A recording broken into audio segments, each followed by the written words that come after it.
Hello everyone, আসসালামু আলাইকুম। আজকে আমি তোমাদেরকে আমার করা স্পেশাল একটা রেসিপি রান্না করে দেখাবো। সেটা হলো ডিম দিয়ে নতুন আলুর দম। আলুর দম তো তোমরা অনেকেই খেয়েছো, কিন্তু ডিম দিয়ে খেয়েছো কি না আমি ঠিক জানি না। যাই হোক, এখানে আমি সব ধরনের মশলা নিয়ে নিয়েছি আলুগুলোকে সিদ্ধ করে। তারপরে আমি একটা প্যানে পরিমাণ মতো তেল দিয়ে দেব। তেলটা গরম হয়ে গেলে আমি দিয়ে দেব আমার কেটে রাখা পেঁয়াজ কুচি। তো পেঁয়াজ কুচিটা যখন বাদামি কালার হয়ে যাবে তখন দিয়ে দেব আমি যে মশলাটা রেডি করে রেখেছিলাম, হলুদ গুঁড়া, মরিচের গুঁড়া, ধনিয়ার গুঁড়া, জিরার গুঁড়া, গরম মশলা, আদা রসুন বাটা আর পরিমাণ মতো লবণ।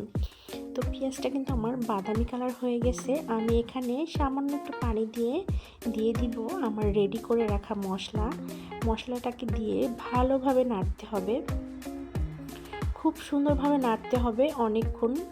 তো যখন এই উপরে তেলটা উঠে আসবে মশলাটা নাড়াচাড়া করার পরে, সেই পর্যায়ে আমি এখানে দিয়ে দিব আমার কেটে রাখা টমেটো আর কাঁচামরিচ। টমেটো আর কাঁচামরিচটাতে কিন্তু স্বাদটা দ্বিগুণ বাড়িয়ে দেয়। টমেটো আর কাঁচামরিচটা দিয়ে আমি খুব সুন্দরভাবে আরও কিছুক্ষণ নাড়াচাড়া করে আমি দিয়ে দিব সিদ্ধ করে রাখা আলুগুলোকে কিন্তু আমি 90% সিদ্ধ করে রেখেছিলাম। আর এখন আমি আলুগুলো দিয়ে ভালোভাবে কষিয়ে নিব। আর যেই আলুগুলো একটু বড় সাইজের আছে আমি এগুলোকে একটু মাঝখানে কেটে কেটে দিব, তাহলে মশলাটা খুব সুন্দরভাবে আলুর মধ্যে ঢুকে যাবে আর তরকারিটা খেতেও বেশ মজার হবে। তো ভালোভাবে কষিয়ে আমি এখানে পরিমাণ মতো ঝোল দিয়ে নিব, পরিমাণ মতো পানি দিয়ে নিব। এখানে পরিমাণ মতো পানি দিয়ে আমি অপেক্ষা করব বাবল আসা পর্যন্ত। যখন এরকম বাবল চলে আসবে তখন আমি দিয়ে দিব আমার ভেজে রাখা ডিমগুলো। আর ডিমগুলো কিন্তু আমি এভাবে কেটে নিয়েছি যাতে করে ডিমের ভিতরেও মশলাটা ভালোভাবে ঢুকে যায়। তো এর জন্যই কিন্তু ডিমগুলো এভাবে কেটে আমি ফ্রাই করে নিয়েছিলাম। তো আমি সবগুলো ডিম দিয়ে আমি এটাকে আরও 5 থেকে 10 মিনিট রান্না করব। আর তরকারিটা হতে হতে আমি আর একটা কাজ করে ফেলবো, সেটা হলো এটার ভিতরে একটা স্পেশাল মশলা দিব আর সেই মশলাটাই আমি রেডি করে ফেলবো। আর স্পেশাল মশলাটা হলো জিরার গুঁড়ো। পুরো রান্নার ভিতরে এটাই কিন্তু হলো স্পেশাল মশলা, যেটাতে রান্নার স্বাদ দ্বিগুণ বাড়িয়ে দেবে।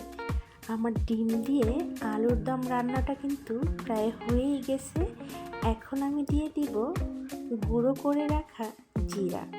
তো এটা দেওয়ার পরে কিন্তু তরকারির স্বাদটা অনেকটা বাড়িয়ে দেবে।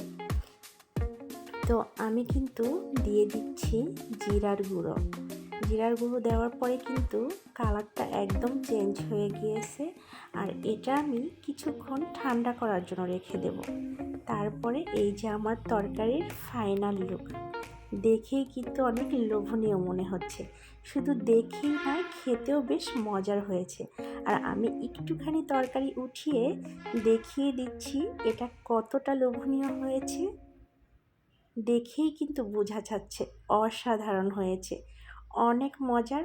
আপনাদের ভালো লাগলে আপনারাও বাসায় ট্রাই করে খেয়ে দেখবেন। আর এতক্ষণ ধরে আমার ভিডিওটি দেখার জন্য সবাইকে অসংখ্য ধন্যবাদ।